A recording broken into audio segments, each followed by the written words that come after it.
Bengali suggestion point চ্যানেলে তোমাদের সবাইকে স্বাগতম। আশা করি তোমরা সবাই ভালো আছো। তো বন্ধুরা, আজকে আমি তোমাদের দ্বাদশ শ্রেণীর বাংলা সিলেবাসে যে ভাত গল্পটি আছে মহেশ্বেতা দেবীর লেখা, সেই ভাত গল্পটি নিয়ে আমরা আজকে আলোচনা করব। বিস্তারিত ব্যাখ্যা, প্রশ্ন উত্তর আলোচনা এবং লাইন ধরে তোমাদেরকে পড়িয়ে দেব। লেখিকা পরিচিতিতে আমি যাচ্ছি না, তোমরা সেটা নিজে থেকে পড়ে নিতে পারবে বই থেকে।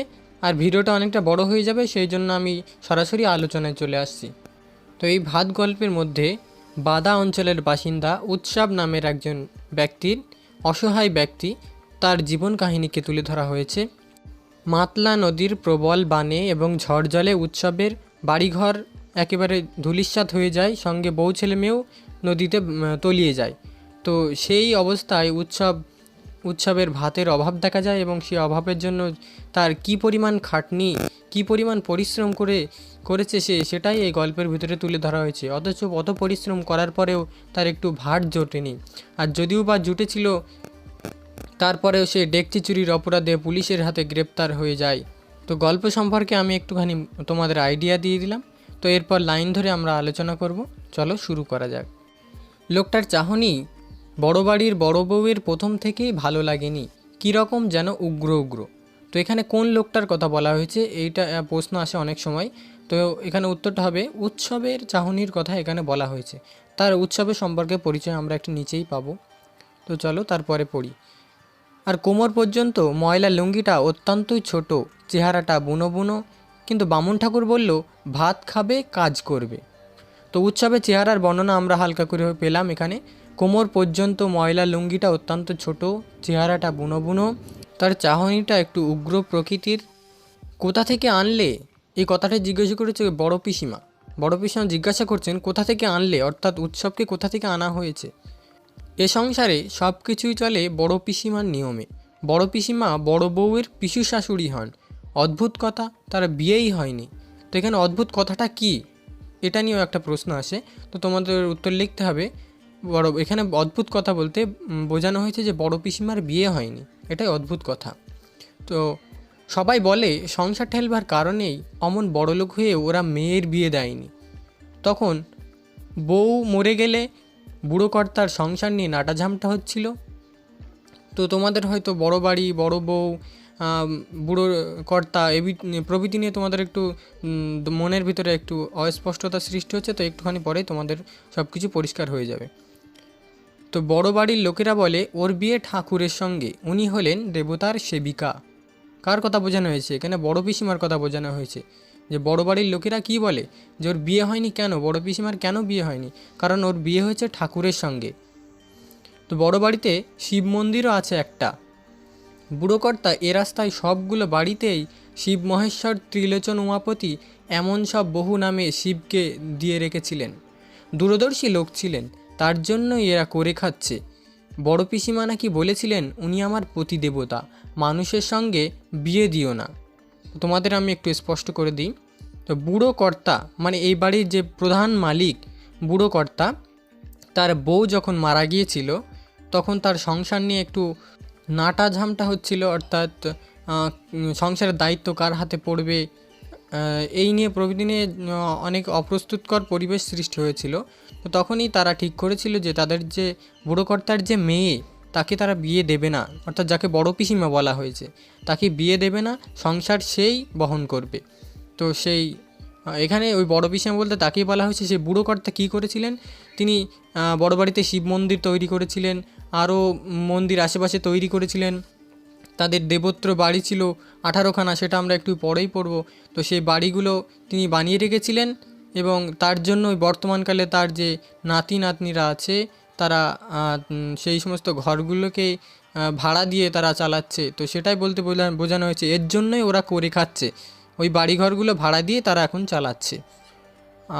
আর বড় পিসিমার বিয়ে হয়নি বলে, কেন বিয়ে হয়নি, আসলে সংসার ঠেলবার কারণেই তার বিয়ে হয়নি। তো কিন্তু বড় বাড়ির লোকেরা মানুষের সামনে প্রকাশ করে যে ওর বিয়ে হয়েছে ঠাকুরের সঙ্গে, ওর বিয়ে হয়েছে, এই কারণে ওর মানুষের সঙ্গে বিয়ে দেওয়া হয়নি। তো চলো পরের পাতায় কী বলা হয়েছে দেখিন। এসব কথা সত্যি না মিথ্যে কে জানে, বড় পিসিমা চিরকাল এ সংসারে হেসেল দেখেছেন, ভাড়াটে বাড়িতে মিস্ত্রি লাগিয়েছেন এবং তার বাবার সেবা করেছেন। তো প্রথমে লেখা আছে এসব কথা সত্যি কিনা মিথ্যে কে জানে। কোন কথার বিষয়ে এখানে বলা হয়েছে? তো এখানে উত্তরটা হবে যে বড় পিসিমার বিয়ে হয়েছে ঠাকুরের সঙ্গে। তো এই কথাটা সত্যি কিনা মিথ্যে কে জানে। বড় বউয়ের এমন ধরনের প্রশ্ন বড় বউয়ের মাথায় জেগেছে। তো চলো পরে দেখা যাক। বড় বউয়ের কথা শুনে বড় পিসিমা বলেন, কোথা থেকে আনলে মানে?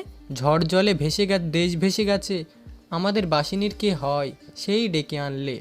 গল্পের একদম প্রথমেই দেখো, বামুন ঠাকুর যখন বলেছিল ভাত খাবে কাজ করবে, তখন বড় বউ একটা প্রশ্ন করেছিল, কোথা থেকে আনলে? তো সেই প্রশ্নের উত্তরই এখানে বড় পিসিমা দিচ্ছেন। কোথা থেকে আনলে মানে ঝড় জলে দেশ ভেসে গেছে, বাসিনীর কে হয়? বাসিনী হলো বড় বাড়িতে কাজের মেয়ে। তো বাসিনীর গাঁয়ের একজন ছেলে, তাকে নিয়ে আসা হয়েছে। তো তার ঝড় জলে দেশ ভেসে গেছে, তার খাওয়ার কিছু নেই। তো বড় বাড়িতে খাওয়ার আশায় কিছু কাজ খোঁজার জন্য সে এসেছে। বড় বউ বলে কীরকম দেখতে, অর্থাৎ প্রথম থেকেই বড় বউয়ের যে চাহনিটা ভালো লাগেনি, প্রথম লাইনে যে লেখা আছে কেমন উগ্র উগ্র চাহনি, তো সেটাই এখন প্রকাশ করে ফেলেছে বড় বউ যে কীরকম দেখতে। তারপরে বড় পিসমা তার কথায় উত্তর দিচ্ছেন, ময়ূর ছাড়া কার্তিক আসবে নাকি? তোমরা তো 10টা পয়সা গুনে দিতে পারবে না প্রাণে ধরে, এই 14 দফায় কাজ করবে, পেটে দুটো খাবে বই তো নয়, কেনা চাল নয়, বাদা থেকে চাল আসছে, তাও দিতে আঙুল বেঁকে যাচ্ছে। অর্থাৎ তোমরা 10টা পয়সা হাতে করে দিতে পারবে না, তাহলে ভালো কাজের লোক কোথায় পাবে?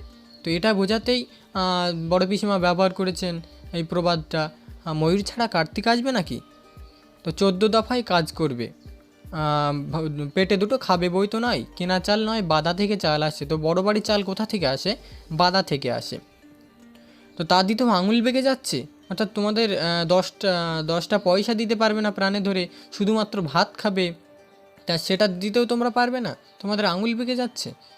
বড় বউ চুপ করে যায়। বড় পিসির কথায় আজকাল কেমন যেন একটা ঠেস থাকে। তোমাদের মানে কি? বড় পিসিমা কি অন্য বাড়ির লোক নাকি?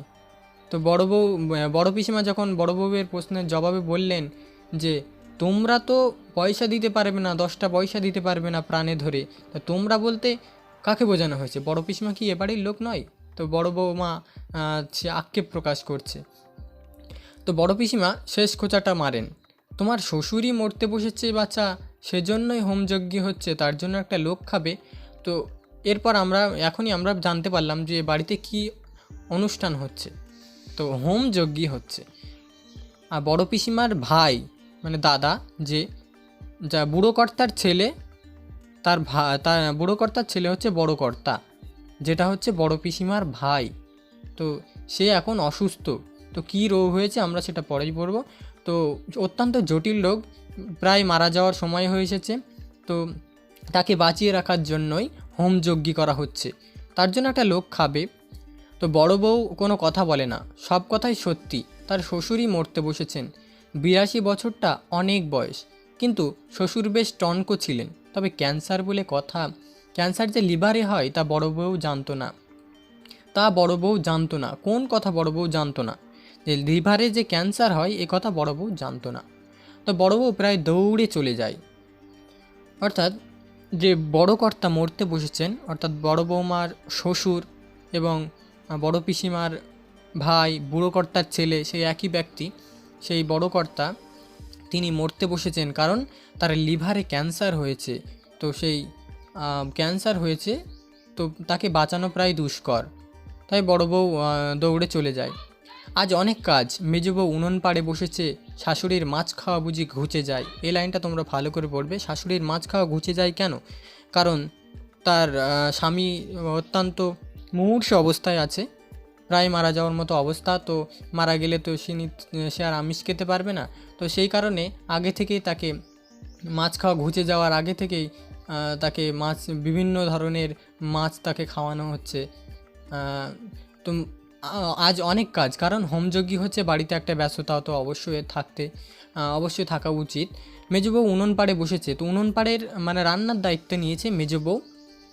তো শাশুড়ির মাছ খাওয়া বুঝি ঘুচে যায়, তাই কয়েকদিন ধরে বড় ইলিশ, পাকা পোনার পেটি, চিতলের কোল, ডিম পোড়া ট্যাংরা, বড় ভেটকি মাছের যোগ গিলে গেছে। এই সমস্ত মাছ, বড় ইলিশ, পাকা পোনার পেটি, চিতলের কোল প্রভৃতি বিভিন্ন ধরনের মাছ বিভিন্ন রকমভাবে রান্না করে শাশুড়িকে খাওয়ানো হচ্ছে। তো রেঁধে বেড়ে শাশুড়িকে খাওয়ানো তার কাজ। কার কাজ? মেজ বউয়ের কাজ। যে মেজ বউ উনুন পাড়ে বসেছে, কারণ মেজ বউ রান্নার দায়িত্বটা নিয়েছে, তো রেঁধে বেড়ে শাশুড়িকে খাওয়ানোই তার কাজ। শ্বশুরের ঘরে নার্স। বড় বউ এলে বড় বউ এখন গেল সেই ঘরে, অর্থাৎ শ্বশুর অসুস্থ যেখানে আছে যে ঘরে, সে ঘরে নার্স বসেছিল। তখন বড় বৌমা সেই ঘরে গেল সে একটু বসলে পরে নার্স এসে চা খেয়ে যাবে, অর্থাৎ নার্স চা খেয়ে যাবে, বড় বৌমা গিয়ে বড় বৌমা সেখানে থাকবে এবং নার্স নিচে এসে চাটা খেয়ে যাবে। সেজ ছেলে বিলেতে, তার আসার কথা ওঠে না। সেজ ছেলে বিলেতে থাকে। সেজ ছেলে কোথায় থাকে বা বিলেতে কোন ছেলে থাকে? সেজ ছেলে। তার আসার কথা ওঠে না। কার আসার কথা ওঠে না? সেজ ছেলের, কারণ সে বিলেতে থাকে। বিভিন্ন ধরনের এইভাবে কোশ্চেন আসতে পারে। তো ছোট মেজো বড় ঘুমাচ্ছে। তো এখানে আমরা পেলাম যিনি মারা যাচ্ছেন তার ছেলে কটা? তার ছেলে হচ্ছে 4টে। বড়, মেজো, সেজ, ছোট। সেজ ছেলে বিলেতে থাকে, আর বাকি 3টে বড়, মেজো এবং ছোট বাড়িতেই থাকে। এ বাড়ির ছেলেরা বেলা 11টার আগে ঘুম থেকে ওঠে না, সেজন্যই তাদের চাকরি করা হয়ে ওঠেনি। এটাও একটা অত্যন্ত গুরুত্বপূর্ণ লাইন, তোমরা দাগ দিয়ে রাখতে পারো। সেই জন্যই তাদের চাকরি করা হয়ে ওঠেনি। কারণ কি? কারণ তারা বেলা 11টার আগে ঘুম থেকে ওঠে না। 18খানা দেবত্র বাড়ি আর বাদা অঞ্চলে অসাগর জমি থাকলে কাজ কে বা করে? তো তাদের দেবত্র বাড়ির সংখ্যা কটা? 18টা। 18খানা দেবত্র বাড়ি আছে, আর বাদা অঞ্চলে তাদের প্রচুর জমি। তো এত জমি থাকায়, বাড়ি থাকায় তাদের আর কাজ করার কোনো প্রশ্নই ওঠে না। শ্বশুরের ঘরে বসে বড় বউ ভাবতে চেষ্টা করে, শ্বশুর নেই, সেই অবস্থাটা কেমন হবে? ক্যান্সার, লিভারে ক্যান্সার, তা আগে বোঝা যায়নি। বোঝা গেল যখন, তখন আর কিছুই করার নেই।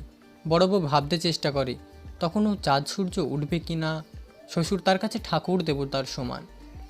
অর্থাৎ বড় বউয়ের এক কাল্পনিক চিন্তাধারা, এক অকল্পনীয় চিন্তাধারা, যে শ্বশুর তার কাছে ছিল ঠাকুর দেবতার সমান। তাকে শ্বশুরের জন্য প্রচণ্ড পরিমাণে পরিশ্রম করতে হয়েছে। তো সেই শ্বশুর যদি মারা যান, পৃথিবীতে না থাকেন, তাহলে চাঁদ সূর্য উঠবে কি না এই বিষয়ে বড় বউ সংশয় প্রকাশ করছেন। তো তার জন্য দই পেতে ইসুবগুল দিয়ে শরবত করে দিতে হতো। শত ঠাকুর আসুক, তিনি খেতে আসার 5 মিনিট আগে বড় বউকে করতে হতো রুটি লুচি, তার বিছানা পাততে হতো, পা টিপতে হতো, কত কাজ করতে হতো সারা জীবন ধরে। এখন সেসব আর কি করতে হবে না, কে জানে। তো বড় বউ ওই ঘরে বসে বিভিন্ন ধরনের চিন্তা করছে যে আগে কতটা পরিমাণ কাজ করেছে সে শ্বশুরের জন্য। প্রতিদিন বিছানা পাততে হতো, পা টিপতে হতো, খেতে আসার 5 মিনিট আগে রুটি লুচি করে দিতে হতো। তো সেসব কাজ কি আর করতে হবে না তাকে? তো বিভিন্ন ধরনের চিন্তাভাবনা তার মাথায় খেলছে এখন। দেখো পরের লাইন, ডাক্তাররা বলে দিয়েছে বলেই আজ এই হোমযজ্ঞ হচ্ছে। অর্থাৎ ডাক্তাররা বলে দিয়েছেন আর বাঁচানো সম্ভব নয়, তো সেই কারণে শেষ চেষ্টা করছে তারা তান্ত্রিক এনে হোমযজ্ঞ করে যদি তাকে বাঁচিয়ে রাখা যায়। তো ছোটো বউয়ের বাবা তান্ত্রিক এনেছেন। তান্ত্রিক কে এনেছেন? তান্ত্রিক এনেছেন ছোটো বউয়ের বাবা। বেল, কেওড়া, অশ্বত্থ, বট, তেঁতুল গাছের কাঠ এসেছে আধমন করে। তো সেগুলো সব এক মাপে কাটতে হবে। কালো বিড়ালের লোম আনতে গেছে ভোজন চাকর, শ্মশান থেকে বালি, এমন কত যে ফরমাস। অর্থাৎ তার হোমযজ্ঞের উপকরণগুলো তোমরা একটু মনে রাখবে।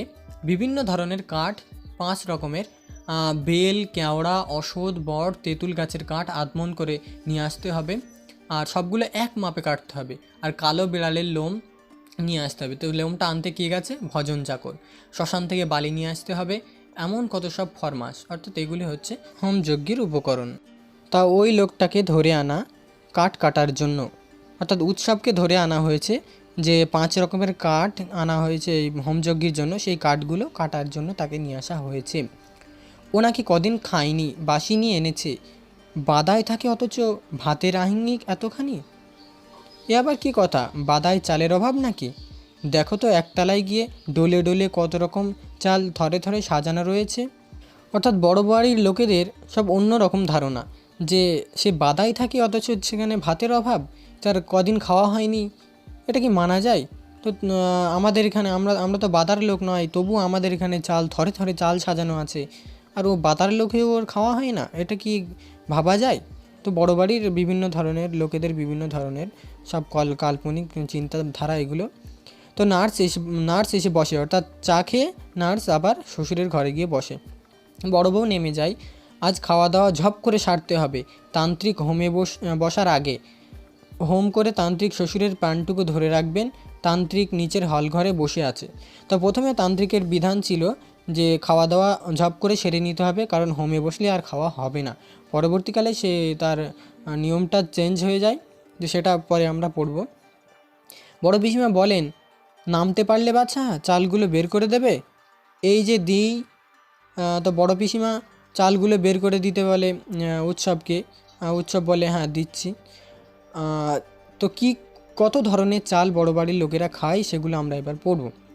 ঝিঙে শাল চালের ভাত নিরামিষ ডাল তরকারির সঙ্গে, রামশাল চালের ভাত মাছের সঙ্গে, বড়বাবু কনকপানি চাল ছাড়া খান না, মেজো আর ছোটো ছেলের জন্য 12 মাস পদ্মজালি চাল রান্না হয়, আর বামুন এবং ঝি চাকরদের জন্য মোটা সাপটা চাল।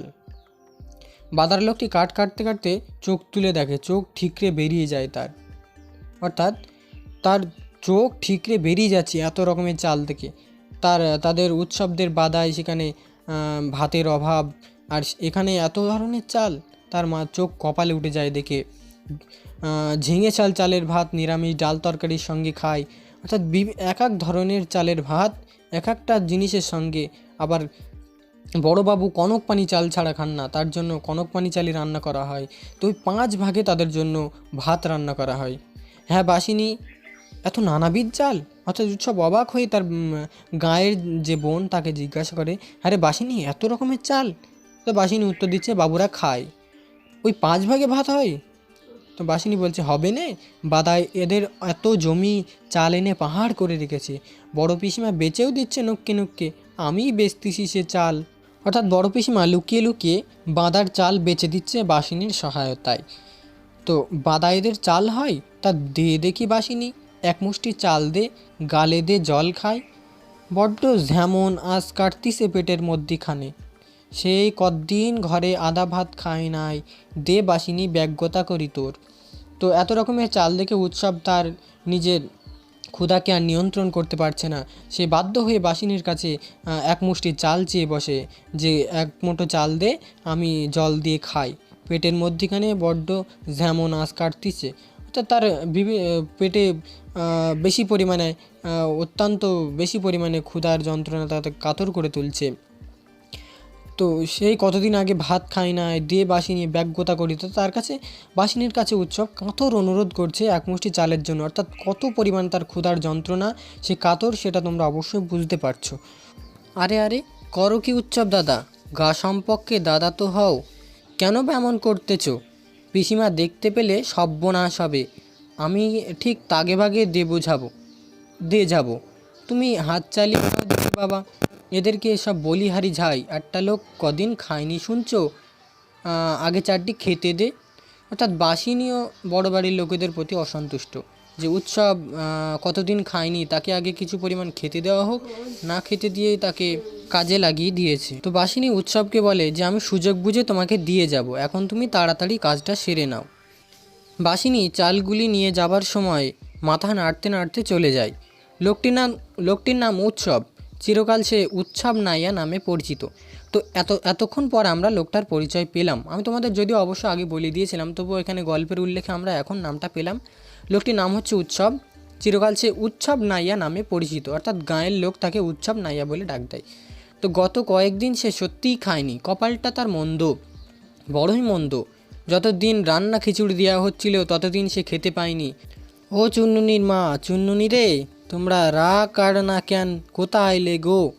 বস্তুত এসব বলে সে যখন খুঁজছিল বউ ছেলে মেয়েকে, তখন তার বুদ্ধি হরে গিয়েছিল। একদিন তুমুল ঝড় বৃষ্টি, ছেলে আর মেয়েকে জাপটে সাপটে ধরে বউ কাঁপছিল শীতে আর ভয়ে।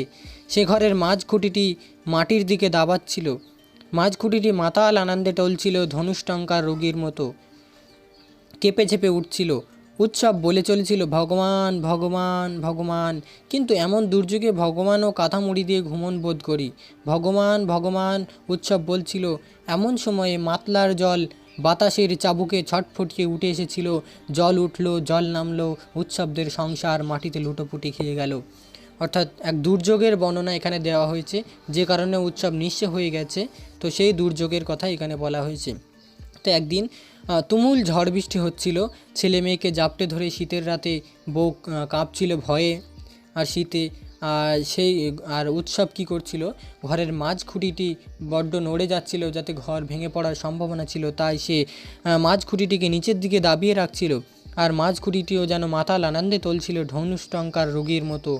উৎসব ভগবানকেও ডাকছিল, কিন্তু ভগবান যে ঝড়ের কোনো না কমার সম্ভাবনা দেখে সে আক্ষেপ করে বলছিল যে ভগবানও যেন বুঝি এই দুর্যোগের দিনে কাঁথা মুড়ি দিয়ে ঘুমাচ্ছেন।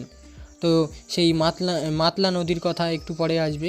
তো সেই তুমুল ঝড় বৃষ্টিতে উৎসবদের মাতলার জল এখানে আমরা পড়লাম, মাতলার জল বাতাসের চাবুকে ছটফটিয়ে উঠে এসেছিল, জল উঠল, জল নামলো, উৎসবদের সংসার মাটিতে লুটোপুটি খেয়ে গেল।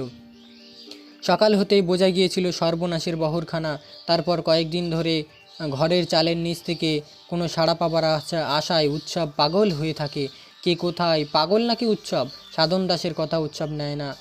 সাধন বলে, তোরেও তো টেনে নেচ্ছিল, গাছে বেঁধে রয়ে গেলি। উৎসব বলে, রাকার অচুন্ননীর মা, ঘরের পাশ ছেড়ে সে নড়তে চায় না। তাছাড়া টিনের বেশ একটা কৌটো ছিল ঘরে, তার মধ্যে ছিল নিভুই উৎসবের জমি চেয়ে দরখাস্তের নকল। উৎসব নাইয়া, পিং হরিচরণ নাইয়া, সে কৌটোটা কোথায়? অর্থাৎ সকাল হলেই যখন বোঝা গিয়েছিল রাতের দুর্যোগে কতটা পরিমাণ ক্ষতি হয়েছে, উৎসবের বউ ছেলে মেয়ে সব কিছুই, ঘর বাড়ি সব কিছু তলিয়ে গেছে মাতলা নদীর প্রবল উচ্ছ্বাসে।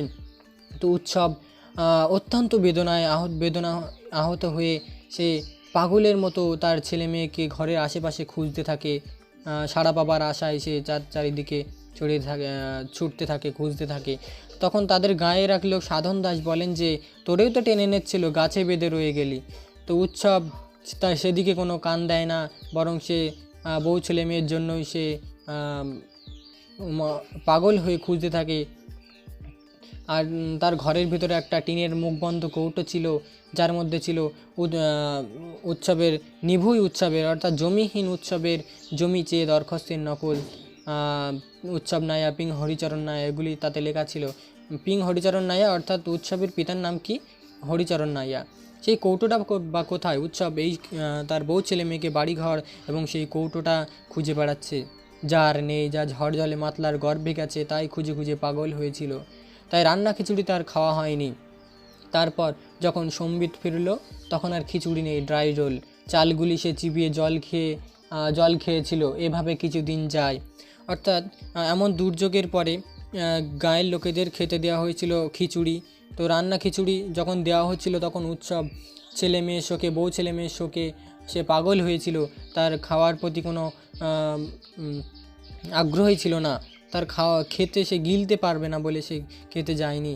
তারপর যখন সম্বিত ফিরল, অর্থাৎ উৎসব যখন সার পেল, তখন সমস্ত খিচুড়ি শেষ হয়ে গেছে। শুধুমাত্র ড্রাই রোল অর্থাৎ শুকনো খাবার, সে চালগুলি চিবিয়ে সে জল খেয়েছিল। তারপর গ্রামের লোকজন বলে, মরেছে যারা তাদের শ্রাদ্ধ করতে হয়, এ কাজ করার জন্য তারা মহানাম শতপথীকে খবর দেয়।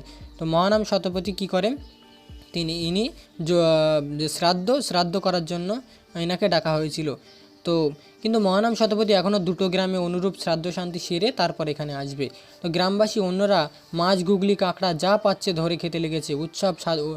উৎসবকে সাধন দাস বলে, তুমি একা কলকাতা যাবে বলে নেচেই বা উঠলে কেন? সরকার ঘর করতে খরচা দেবে, শুনছো না? অর্থাৎ উৎসবের এখানে খাওয়া হচ্ছে না, তাই সে শহরের দিকে কলকাতায় চলে যাবে, সেখানে কাজের খোঁজে। তো সেই সময় সাধন দাস বলছে, ঘর করতে সরকার তো খরচা দেবে, তুমি আবার একা কলকাতায় যাওয়ার জন্য নাচছো কেন? উৎসব হঠাৎ একটু বুদ্ধিমান সাজতে চাই, বলে, সে একটা কথা বটে। ঝড় জলে কার কি হলো, মা ভাই বোন আছে না গেছে, দেখতে আসতে পারেনি বাসিনী। অর্থাৎ কলকাতায় থাকার কারণে সে বাড়িতে আসতে পারেনি। ঝড় জলে কার কি ক্ষতি হয়েছে, মা ভাই বোন আছে কি না, সে দেখতে আসতে পারেনি। তার বোন আর ভাজ কলকাতা যাচ্ছিল, ওরা কিছুকাল ঠিকই কাজ করবে। উৎসব আগেই গিয়েছিল একবার। বাসিনী যেখানে কাজ করে সে ঘর বাড়িও দেখেছিল বাইরে থেকে। বাড়িতে ঠাকুর দালান আছে, মন্দিরের মাথায় পেতলের ত্রিশূলটা দেখেছিল। মন্দিরের মাথায় যে ত্রিশূলটা ছিল সেটা কোন ধাতুর ছিল? পেতলের।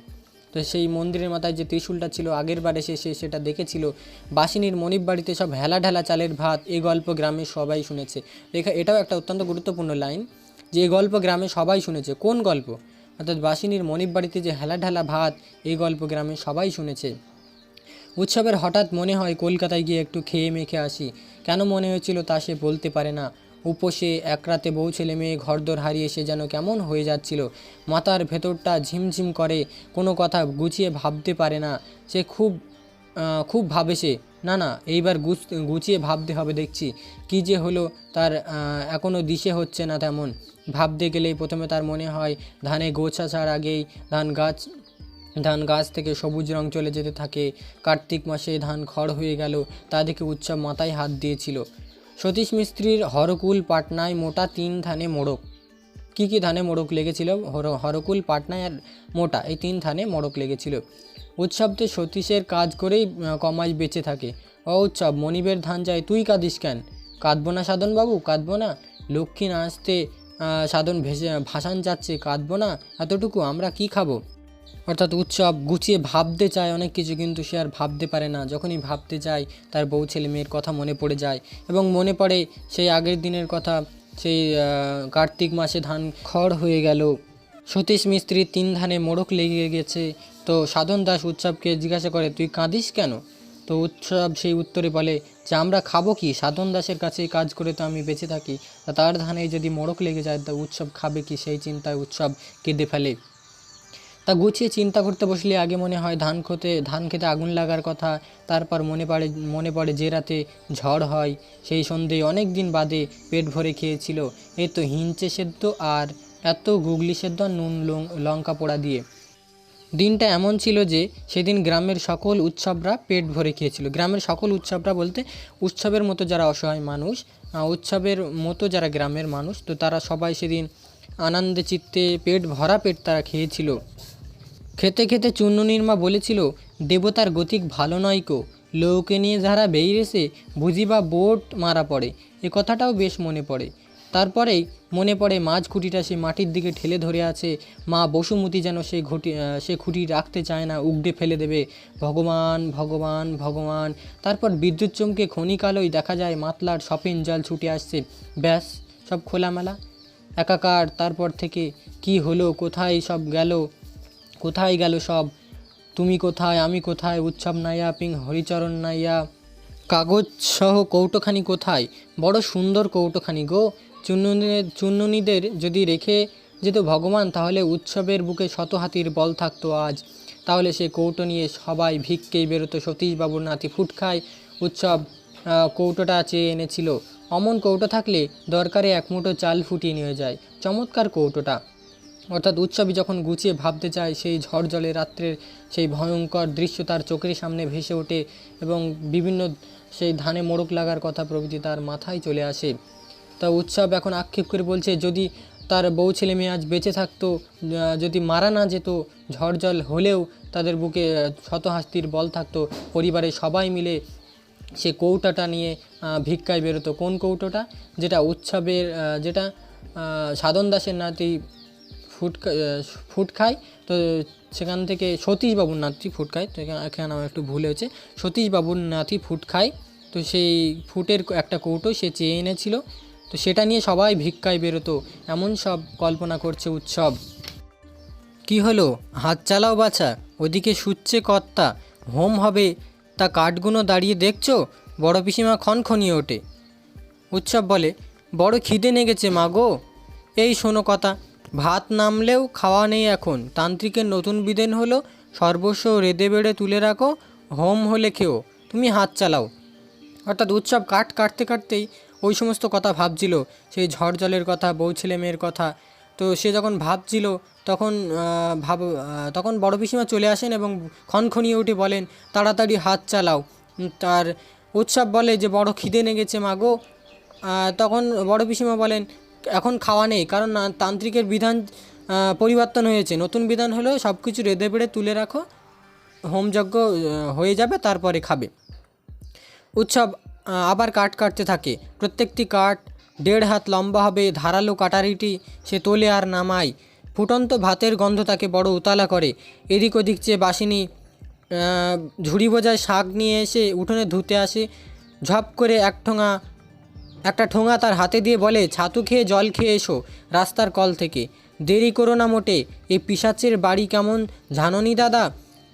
গরিবের গতরেরা সস্তা দেখে। তো গরিবের গতর কারা সস্তা দেখে? বড় বাড়ির লোকেরা গরিবের গতরকে সস্তা দেখে। তো বাসিনী চুপিসারে উৎসবকে 1 ঠোঙা ছাতু দেয় এবং বলে বাইরের কল থেকে জল খেয়ে আসতে। কে মরতেছে? হ্যাঁ, বাসিনী। উৎসব জিজ্ঞাসা করে যে কার জন্য এমন যজ্ঞ হচ্ছে, কে মরতে বসেছে? তো বাসিনী উত্তর দিচ্ছে, তেকেলে বুড়ো বাড়ির কর্তা মরবে না।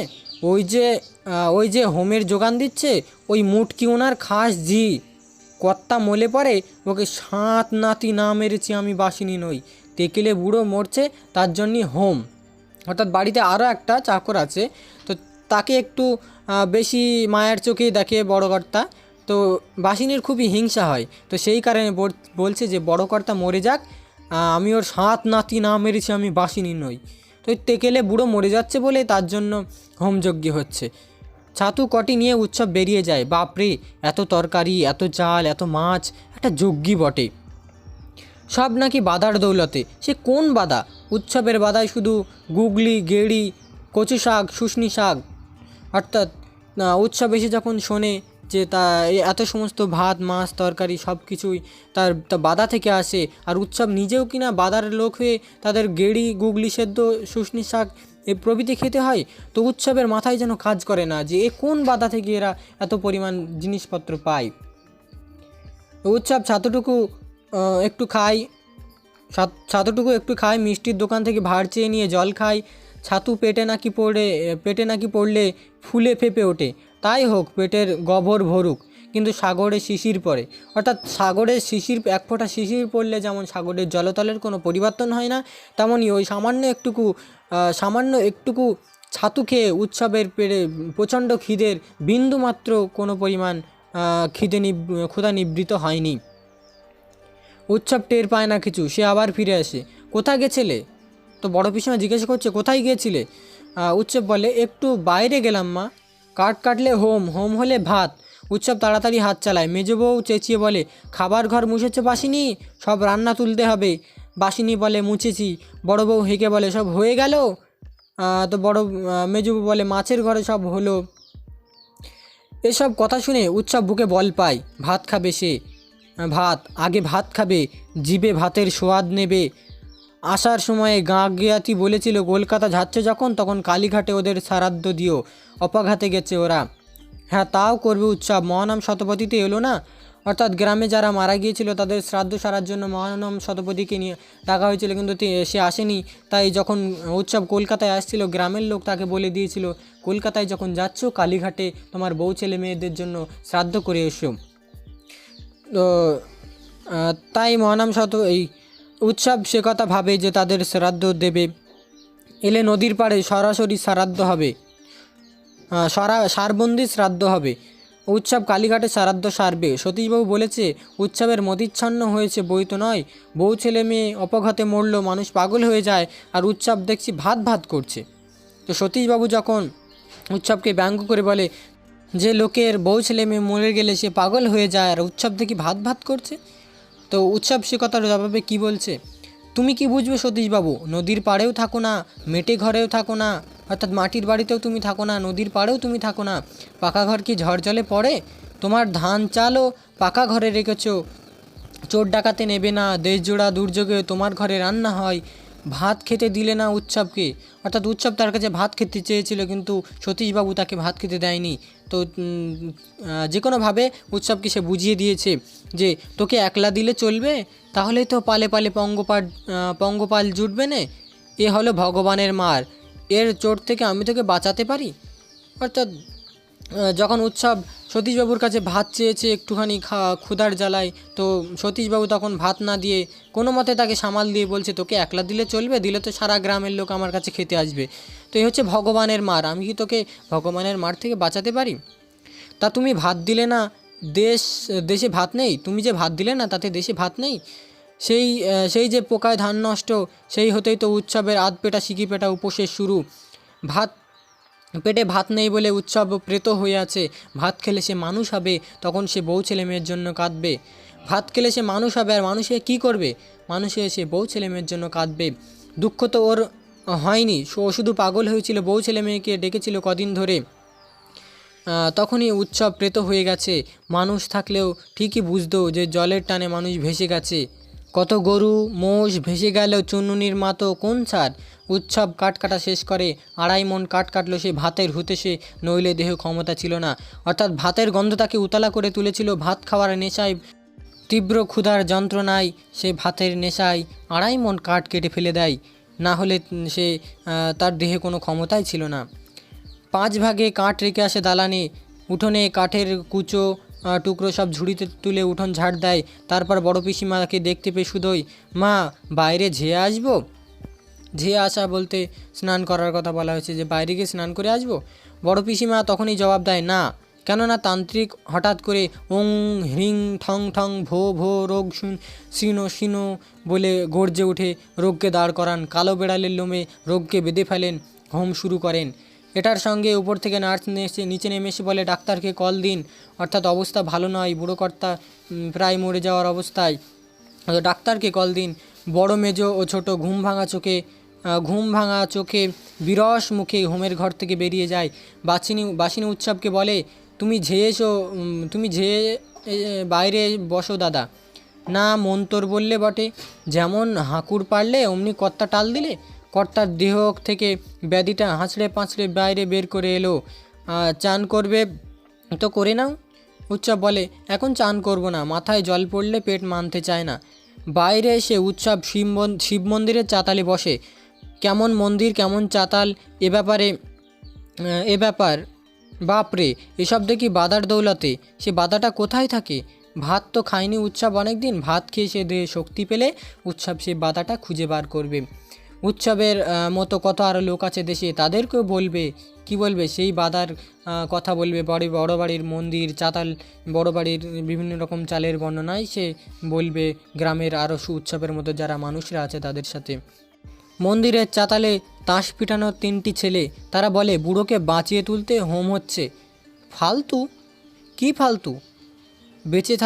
বেঁচে থেকে ও কদিন জীবন পাবে? 100? যত সব ফালতু। অর্থাৎ ওরা নিজেদের ভিতরে সব আলোচনা করছে যে বুড়ো কর্তার বাঁচানোর জন্য যে হোমযজ্ঞ হচ্ছে একেবারে ফালতু। উৎসব চোখ বোঝে, এমন যজ্ঞের পরে বুড়ো কর্তা বেশি দিন বাঁচবে না। কী কাণ্ড! মাতলা নদী যদি সেই রাতে পাগল হয়ে মাতাল মাতনে উঠে না আসতো, তাহলে উৎসবের বউ চুন্নুনি ছোট কাক অনেক দিন বাঁচে। উৎসবের চোখের গোড়ায় জল গড়ায়, ভাত খাবে আজ, সেই আশাতেই প্রেতম উৎসব মানুষ হয়ে গেল নাকি? বড় ছেলে ছোট খোকার কথা মনে হতেই চোখে জল এলো হঠাৎ। ভাতই সব, অন্নই লক্ষ্মী ঠাকমা বলতো। অর্থাৎ ঠাকমা বলতো অন্ন হলো মা লক্ষ্মী, অর্থাৎ অন্নই হলো মা লক্ষ্মী। কি হে, কাঁদছো কেন? আমারে শুধোচ্ছেন বাবু? হ্যাঁ হে। অর্থাৎ মন্দিরে তাস পেটানো ছেলেগুলো উৎসবের কান্না থেকে জিজ্ঞাসা করে, কেন কাঁদছেন? তো উৎসব বলে, আবাদ থেকে আসতেছি বাবু গো, ঝড় জলে সব নাশ হয়ে। ঘরের মানুষ কথা বলতে বলতে তাকে থামিয়ে দেয় অন্য একটা শব্দ করে। ও, তাস পেটানো ছেলেগুলি অস্বস্তিতে পড়ে। বয়স্ক লোকটি বলে, ঠিক আছে ভাই, ঘুমে এসো। অর্থাৎ যখনই সে তার জীবনের কথা, ঝড় জলে সব নাশ হয়ে গেছে, ঘরের মানুষ সব শেষ হয়ে গেছে বলতে যাচ্ছে, তখনই তারা অস্বস্তিতে পড়ে। তো তারা শুনতে চায় না, বলে আপনি ঘুমিয়ে পড়েন, তুমি ঘুমিয়ে পড়ো। উৎসব সত্যি সত্যি ঘুমিয়ে পড়ে। ঘুমিয়েই থাকে সে অনেকক্ষণ। অবশেষে কার পায়ের ধাক্কায় তার ঘুম ভাঙে। ইস, এই যে সাজের বেলা গো, কিন্তু তাকে খেলা দিচ্ছে কেন লোকটা? ওঠো, কে তুমি? বাবু আমি। চুরির মতলবে পড়ে আছো? না বাবু, এই বাড়িতে কাজ করতেছিলাম। ওঠো। উৎসব উঠে পড়ে। তারপর সে অত্যন্ত ঘাবড়ে যায়। রাস্তায় বেশ কয়েকটা গাড়ি, লোকের ছোট ছোট জটলা। কি হয়েছে বাবু? কেউই তার কথার জবাব দেয় না। উৎসব বাড়িতে ঢুকতে বড় পিসিমার বিলাপ শোনে। তোমার ছোট বিয়েই কি ডাকাতে সন্ন্যাসী আনলে গো দাদা, যজ্ঞী হলো আর তুমিও মরলে। ও দাদা, তুমি যে 82তে যাবে তা কে জানতো গো।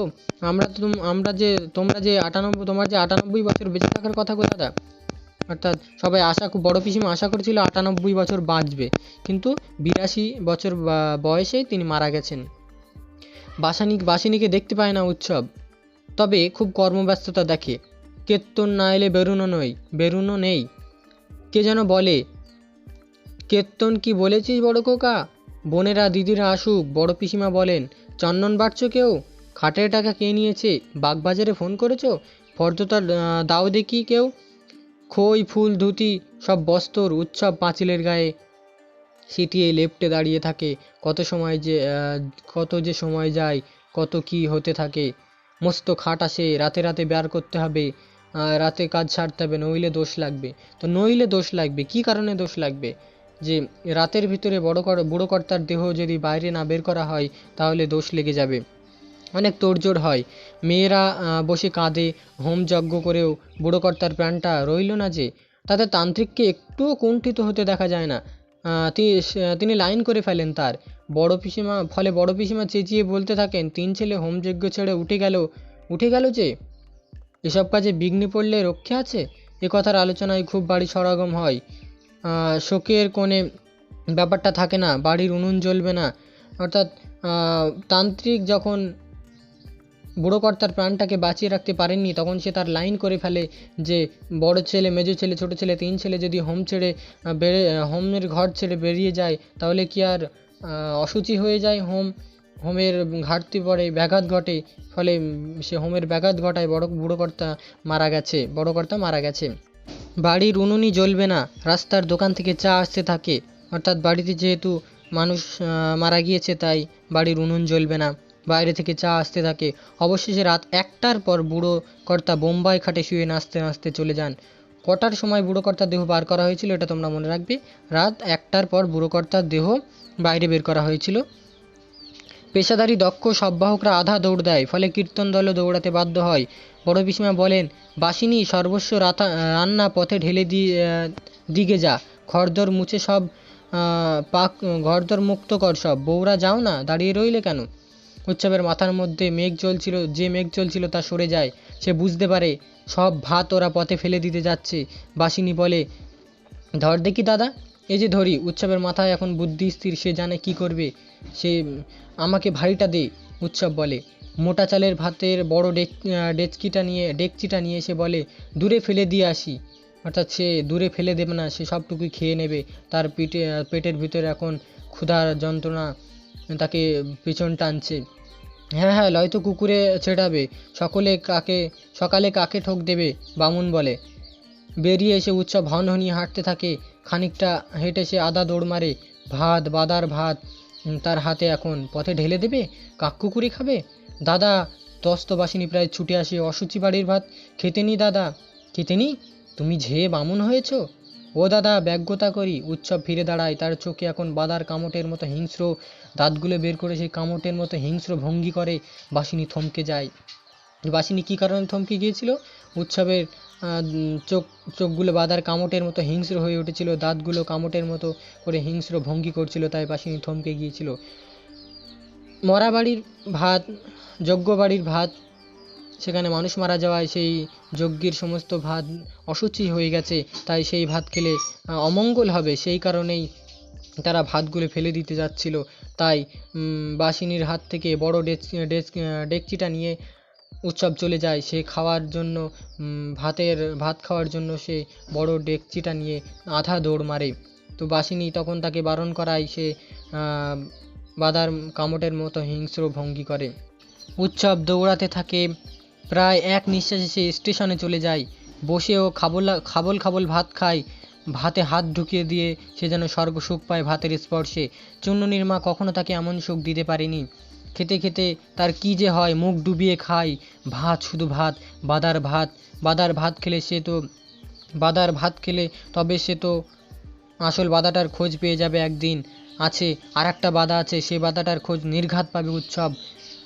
আরও ভাত খেয়ে নি, চুনমুনি রে তুইও খা, চুনমুনির মাও খা, ছোটো খোকা খা, আমার মধ্যে বসে তোরাও খা, এবার জল খাই জল। তারপর আরও ভাত ভরে টেনে চেপে বসে সোজা ক্যানিং উৎসব হাঁড়িটি জাপটে ধরে কানায় মাথা ছুঁয়ে ঘুমিয়ে পড়ে। অর্থাৎ উৎসব সে তীব্র ক্ষুধার যন্ত্রণা মেটানোর জন্য পাগলের মতো হয়ে সে ভাতের ভেতরে হাত ঢুকিয়ে মুখ ঢুকিয়ে ভাত খেতে চায়, যেন ভাতের ভেতরে হাত ঢুকিয়ে স্বর্গ সুখ পায় যেন সে। আর এই ভাত খাওয়ার সময় পাগলের মতো ভঙ্গি করে সে চুনমুনির মাকে ডাকতে থাকে, ছোটো খোকাকে ডাকতে থাকে যে তোরাও খা আমার মধ্যে বসে। তো খাওয়ার পরে তখন পেট ভারী হয়ে যায়, মাথা ভারী হয়ে যায়, তখন তার চোখে ঘুমের জন্য তার চোখ দিয়ে পাতা দুটো এক হয়ে যায়, সে ঘুমিয়ে পড়ে। হাঁড়িটি জাপটে ধরে তার মাথায় তার কানায় মাথা ছুঁয়ে সে ঘুমিয়ে পড়ে। পেতলের ডেকচি চুরি করার অপরাধে সকালে লোকজন উৎসবকে সেখানেই ধরে ফেলে। পেটের ভাতের ভার নিয়ে উৎসব ঘুমিয়েছিল, তার ঘুম ভাঙেনি। মারতে মারতে উৎসবকে ওরা থানায় নিয়ে যায়। আসল বাধাটার খোঁজ করা হয় না আর উৎসবের, সে বাধাটা বড় বাড়িতেই থেকে অচল হয়ে থেকে যায়। অর্থাৎ পেতলের ডেকচিতে মাথা ঠেকিয়ে সে যখন ঘুমিয়ে পড়ে, সকালবেলা ডেকচি চুরির অপরাধে পুলিশ তাকে গ্রেপ্তার করে নেয়, তাকে থানায় নিয়ে চলে যায়। আর আসল বাধাটা খোঁজ করার জন্য যে আশা করেছিল তার আসল বাধাটার আর খোঁজ করা হয় না।